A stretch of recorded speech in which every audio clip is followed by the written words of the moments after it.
people. This idea was submitted by one of my people on Facebook by the name of not Whoopi Goldberg, but someone out that sounds similar with a similar name. He submitted to me this idea for doing a thing about doing a review on a few Star Trek things. So I'm going to be doing one on Lower Decks, and of course the Picard series. Now, this is the one I'm talking about now, is the Picard series. So we're talking about Picard. Now, I sort of don't like the darker tone so far. I've seen the trailers. It's not all that good.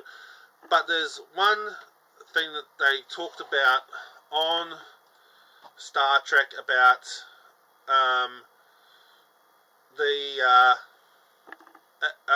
one scene they talk about.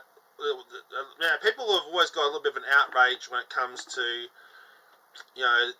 old man Picard, being an old man now and not being able to do stuff, but he still does do stuff. But it's like, he feels like the trying to think of it, Mr. X from X-Men. Of course, we already know that that's what he did play. Patrick Stewart did play, Charles Xavier from X-Men.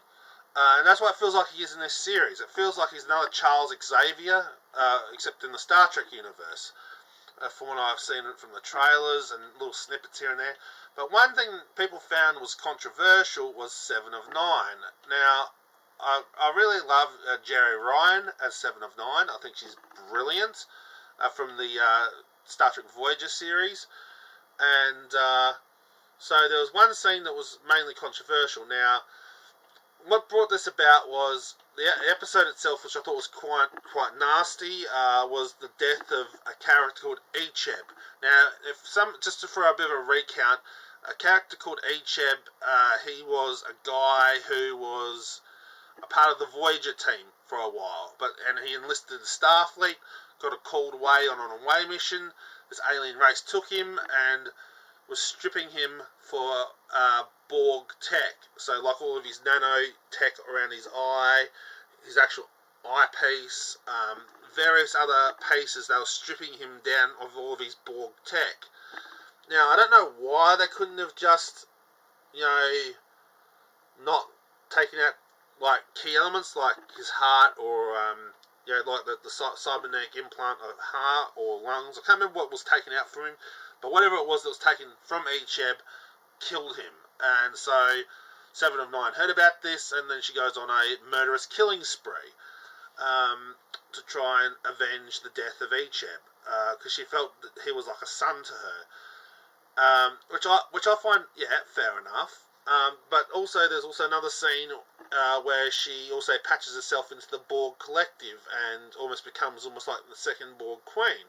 Now, that could have been a great story arc to go down, but again, we go to the end of the episode of like 7 of 9, and basically, not much has been done.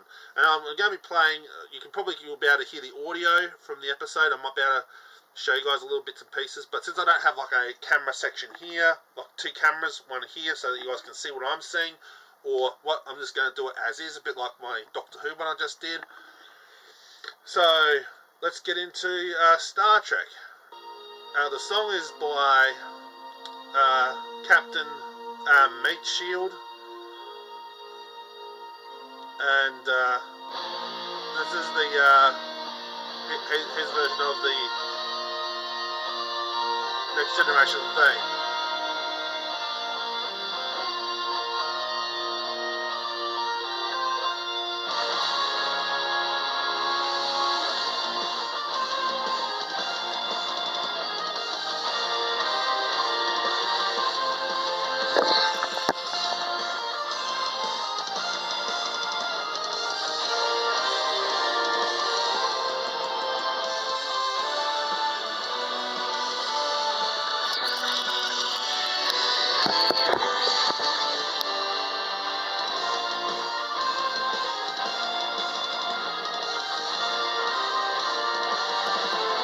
Okay, so that's, like I said, that's, all the rights go to the Paramount and CBS and the guys who own the rights to the actual theme, Next Generation theme. And so that was also, I said, done by Captain Meatshield. Please, people, go subscribe to his channel. He's done some really other good music stuff. I think he's got Facebook, Twitter, Instagram, and a Patreon as well. So people also go like and subscribe to that guy, because his music's quite good. I like that music, man. Pretty awesome. So let's get into this controversial scene. I did it. Bruce. He's in bad shape. Exposure, dehydration, maybe other things. Best to get him to sick bay quickly. I'll take care of him. Captain Rios. Get us the hell out of here, sir.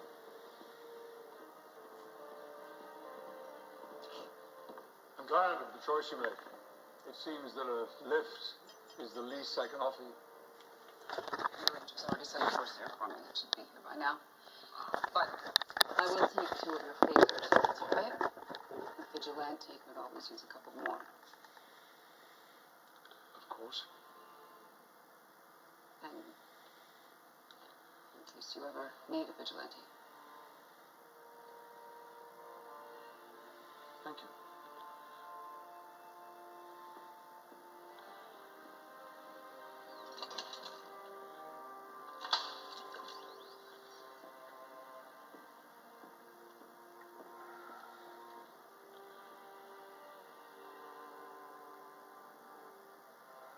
After they brought you back from your time in the collective, do you honestly feel that you regained your humanity? Yes. What of it? No. That we're both working on it. Aren't we? Every damn day of my life.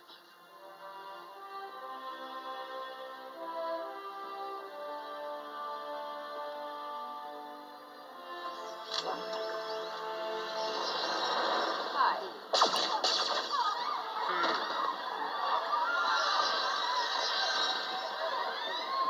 Now, just a bit of a recap. So basically, they got, I believe, Picard and a few guys, saved some other guys from the same fate of getting killed, I think. So people comment below this video and let me know if that was the case of this little scene. Like I said, this scene came from Tree Bombs, and this was he called this one Star Trek Picard -709 gives 0 Fs. That basically, that's what I'm watching. There we go. So yeah, so as we can see, so as I said, so far is that 709 questioned Picard about being in the Borg collective, and basically, if people aren't familiar with the Borg, basically they're almost like an ant hive, and basically they have like a psychic or a cybernetic link to each other, and there's lots of things that get tied into the whole Borg system. So more or less, as we're following along, 709 is starting to question whether her about wanting to be brought back into the collective, and that's what she said to Picard. How do you cope with it? And he said, yeah, he copes with it pretty well. So, and he says that she can do the same, and so she said that she basically is fighting to try and stay human rather than be Borg all the time. So that's where we're up to so far in this little segment from the episode. And now we're also where 709 is still on a revenge for Icheb and killing, and found the main person who set up Icheb, or called him on their away mission, distress call on their away mission. Finally found the person who set him up. So now she's planning to go maybe take the person into custody, or maybe even kill her. I don't know. Let's go have a look.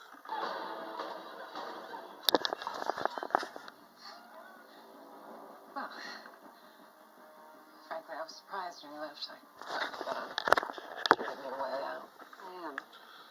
How sentimental of you, then. Wait a minute.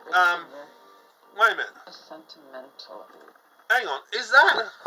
Can people actually ask me, is that actually Diana from, basically Diana Troy from Star Trek Next Generation? Oh. Is that Diana? I don't know. If people can tell me what the hell's going on there with that character, I have no idea what's going on with that character. But that was the one that set up Icheb to die, but I don't know who that character is, but she looks very much like Diana Troy, so I don't know what's going on there. Risking your revenge while saving their lives. It almost reminds me of the Annika of old. Oh yeah, that's right. Just a little bit of background. 7 of 9's original name was Annika, because that's who she was before she became assimilated into the Borg Collective when she was a kid, around about 7 or 8 years old. 7 of 9 got abducted. Her family was killed, and she was abducted by the Borg, and then grew up in the Borg Collective.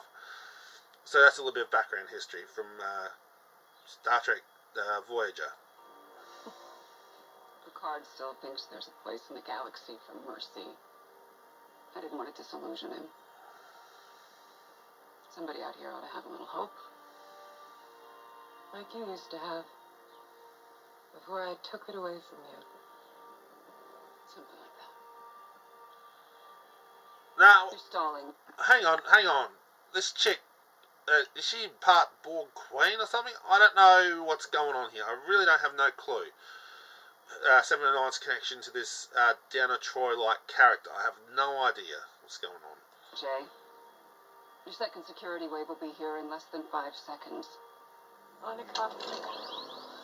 Ooh. There's a son to me, Jay. This is for him. Ooh. That woman just got...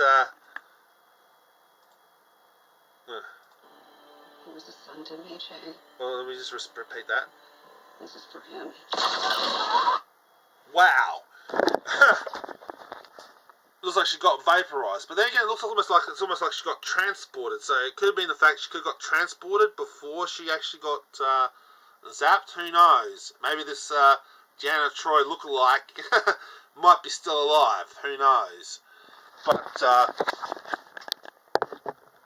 But yeah, the fact is, whether that chick transported out or whether she was actually blasted into atoms, who knows? But I actually like this kind of seriousness of 7 of 9, that she actually would go out of her way to protect her family. To me, that's absolutely brilliant. That's or basically would do anything for family, and would even kill for family. So, in a way, I really don't think this darker 7 of 9 is actually a bad idea. It makes her more of a badass, to be honest. She's actually more tough now. Which, to be honest, I really think that's perfectly fine. I'm okay with this tough nut character. I mean, it's not bad.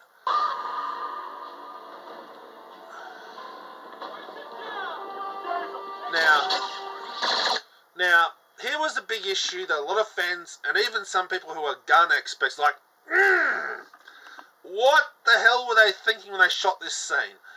Sorry, CBS and, CBS, but this scene really is a bit weird how you guys shot this. You can see here, 7 of 9 actually spreads open her guns and goes shooting.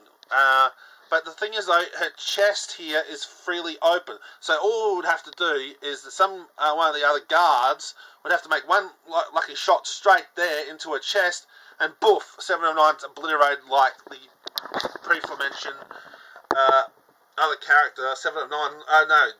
Diana Troy lookalike. When she got shot, she would just vaporize. So, look, I know maybe the Borg have like a cybernetic shield. We've seen that in the Star Trek Next Generation and in Voyager, where there's like this cybernetic shield that comes around and protects the person. But we have not seen 7 of 9 actually utilize that kind of tech of protection of like a shield, like a force field shield across like a deflector shield that the Borg had on their persons. We haven't seen 7 of 9 do that, so for her to actually be like, yeah, I'm going down, guns blazing, kind of thing going on, I think doing this sort of spread way of doing it, that does seem a bit foolhardy. That seems a bit foolish. I don't think that shouldn't have been done. But anyway, I mean, it's impressive, but the fact of the matter is, when Borg do that, they normally have like a shield to protect them. Borg have done that, I won't deny that. We've seen that in, I think, First Contact and stuff, when they go like that, spread and start shooting like crazy. And I think also Voyager did that as well. But the thing is, though, they had shields. So, CBS or whoever is writing the script for Star Trek Picard, if you guys are going to bring Jerry Ryan, 7 of 9, back again, maybe you could explain how, like I said, that scene worked. Because all it would have taken was one lucky shot and she would have got vaporized as well. So, somehow I think maybe the best thing to do is with that scene, is that maybe you guys can actually write in that 7 of 9 with that cortical node, which is like the Borg implant that she's still got above her eyepiece, that somehow she managed to incorporate some sort of deflector shield tech into that, and maybe that's how she can go guns blazing, chest bared, guns blazing, and doesn't care about this frontal area because she's got like a deflector shield thing across it like the Borg had. That would make a hell of a lot more sense, but that's the sort of controversial thing. Now, what do I think of the show as a whole? Well, it is very much a darker, sort of like a Batman-like future, where it's a bit grim. The Federation has sort of gone a little bit more darker. The Romulan Empire, like I said, got shaken up since the events of the 2009 Star Trek movie with J.J. Abrams, and sort of like the effect of Romulus being destroyed. The Romulan Empire is still a bit shaken up. We still have the Klingons, not sure. I think the Klingons have now got back to fighting the Federation again, so the Federation is sort of in this, almost gone right back to the start, almost. This is almost like a complete reboot, where the Romulans and the Klingons are both fighting the Federation, as far as I'm aware of. I mean, people can correct me on this if they've seen the Star Trek Picard series, but that's where I feel like they've actually gone with it. And also, I think they're tying a lot of the story plots from the comics and also from the Star Trek Online video game, which I'm not really sure if that should be a good thing. Because as far as I'm concerned, Star Trek Online should be its own thing. Even though it does tie into the original for the television series, I think it should be separate. The same with the comics. I think there should be a separate entity outside the canon of the TV show. But, you know, as it is, yeah, what do I think of from there? Well, first of all, like I said, I love 7 of 9. I really don't think Picard was the right person. Patrick Stewart, I don't think it was the right to bring Picard back. Yeah, maybe Data or, Worf, or even, some of the other characters would have been so much more better to bring back. And also, as far as I said in this episode about killing Icheb, I really don't think that character should have been killed off. I reckon if you're going to kill off a character, at least kill off one that no one really likes that much, like Wesley. Like Wesley Crusher. Not many people actually like Wesley Crusher. You could actually kill him off and nobody would actually really care too much. Some of these other minuscule characters, like kill off Geordie LaForge or someone like that. Even though Geordie LaForge was awesome, you could kill him off, or B'Elanna, or Tom Paris. You could kill off other characters that didn't really matter that much. No. Before any of the Star Trek fans get up and rile, I'm saying some of these characters didn't really matter. I mean, they were brilliant, like B'Elanna and Geordie was awesome, but I could see them getting killed off. It makes sense. They may risk their life in the Federation situation, or even Tom Paris. He was reckless. So, I could see many of these other characters, giving their life and dying in the situation that Icheb was put in. But especially when we had also people that were harvesting aliens that were harvesting human flesh at one point in Star Trek Voyager. So, you know, they could have gone down that path instead of Echeb story. So, I don't know. Now the question that was asked from this Goldberg guy that was on my Facebook, what do I actually think of the Star Trek Picard series? Well, what do I think of this? What do I actually think of this? Well, we do have an arrange of a cast, which is brilliant. Like I said, I love 7 of 9 coming back, and I wish she'd actually stay in the show because, you know, I really love 7 of 9. I reckon she made a good thing. And I still hate they killed off this character and basically replaced it with a twin cousin. I think that was a bit silly. But, you know, whatever. And then we also had, like I said, Data. Now, what I'd love to see, I mean, Brent Spiner is getting a bit old, but, you know, if you guys could actually CGI his face to make him look younger, or even more so, maybe Data could upload his memories into a new android body. So we could have it that Brent Spiner could be the voice of a new Data, like we have him as a voice person, and have another actual actor playing Data. Now that could work. That's where I feel it could work, is that we could have a new Data, but with the voice of Brent Spiner, the original Data, but a new body, rather than just, you know, because he is getting a little bit older too, and androids are not supposed to age. Now, of course, you can explain that away, how androids can age. Again, the thing that was happening with him was more like a flashback scene, and sort of like Picard, you know, sort of like Picard's memory not being quite accurate, which, you know, again, you know, who knows. But the way I figure it is that, you know, instead of recasting Brent Spiner as the android Data again, you can actually have him as a voice person for a new version. You know, Data realizes that his android body is wearing a bit thin, and then he can actually patch a neural link and update it, just like he did in, you know, Star Trek Nemesis with, you know, that character. If people can try and remind me, I can't remember who it is, but another version of Data that came in Star Trek Nemesis. But yeah, the way I figure it is, Picard is good for what it is. You know, well, it is good for what it is, but to be honest, it captures a lot of the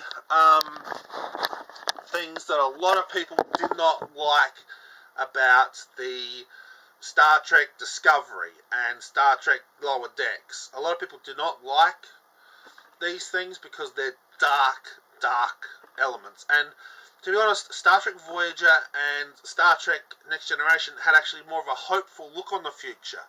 That was Gene Roddenberry's goal, that the whole idea of the Federation and all the aliens coming together and becoming the United Federation of Planets. The whole concept was to be united. None of this bickering, none of this fighting. Even the fact of, you know, writing in that the Klingons actually become part of the Federation. You know, what would have been better is that the Federation sort of branched out, you know, became friends with the Romulans and Klingons and created a sort of dystopia. But then we still have the people like the Borg, the Kazons, you know, other alien species out there, 8472 from Star Trek Next Generation. There's so many other aliens you guys could have pulled from. You know, the Star Trek Picard series. You guys, CBS, there's a lot of things you could pull from that. You know, we didn't have to rewrite the whole entire history of Star Trek. It's just silly. It's almost Doctor Who way of being stupid, of the new Doctor Who series being stupid. You don't have to rewrite the canon, especially to fit with the JJ Universe, because the JJ Universe series is completely ended. So you don't have to incorporate that much. You could have had a really brand new, spanking new story arc. And maybe you guys can do that time travel story where a timeline has been recorrected. I don't know. But to be honest, I really think the best way to look at it is you should have had maybe Picard as a mentor, or Data being an older person, being as a mentor, or even, like I said, 7 of 9, bring her back and have her as a mentor to that new, Borg, that cyber Borg chick. You guys could have done so much with this, but you sort of missed opportunities because you got the fan backlash. You had you had 2 different fan backlashes. You're saying, "Oh yes, we must be more political. Yes, we must stand up for our rights. Yes, we must try and make it more like the J.J. Abrams series, woohoo!" kind of thing. Then you got the other people on the other side, the other fan base saying, no, we don't want the J.J. Abrams film style. We hate Discovery. We hate Lower Decks. We hate this thing. And yeah, I get it, but when you should listen to the true fans who actually hate this stuff. I mean, don't get me wrong. J.J. Abrams fans are fine, but when you cater to one side, you're catering to a side that, like I said, a lot of even some of them may get bored with it eventually. Some of the J.J. Abrams fans, look, some of you guys may get bored with this stuff. I don't know. And now, just to wrap it up, pretty much, if you're okay with the Picard series, that's perfectly fine. I'm not going to fault you people out there for that. But for myself, it's just not for me. I feel like what screwed up the Star Trek series was from First Contact. When the First Contact came, that screwed up the whole entire franchise from there. Because from First Contact, then we had Star Trek Enterprise. That wasn't really all that good. They tried to tie the canon back to Star Trek The First Contact. That wasn't okay. Then they brought out the, like I said, the Star Trek Discovery, also to tie into the J.J. Abrams and into the First Contact story about like how the Borg were always around and stuff like that. And then you had also the other stuff too.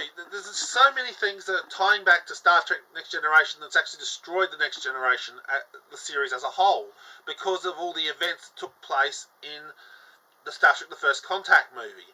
Everything's sort of been thrown out the window since then. That's also my opinion too. That's the reason why I now sort of hate the Next Generation Star Trek movies, because when you look at it, that's when the actual rewriting and changing of the whole entire Star Trek Next Generation storyline actually started taking place. That's when things started to go wrong. But, it is what it is. So my thoughts on Star Trek Picard, well, Picard, knows Picard. A little joke there. But to be honest, I really don't think we should have a third or a second. Or maybe we should have a second season to try and fix things. But overall, I really think it should only have maybe 3 seasons of this Picard series. I really don't think it should go any more longer than 3. Because Patrick Stewart is getting older, and what happens if he dies? Who's going to recast Picard? I mean, are we going to have a clone? Are we going to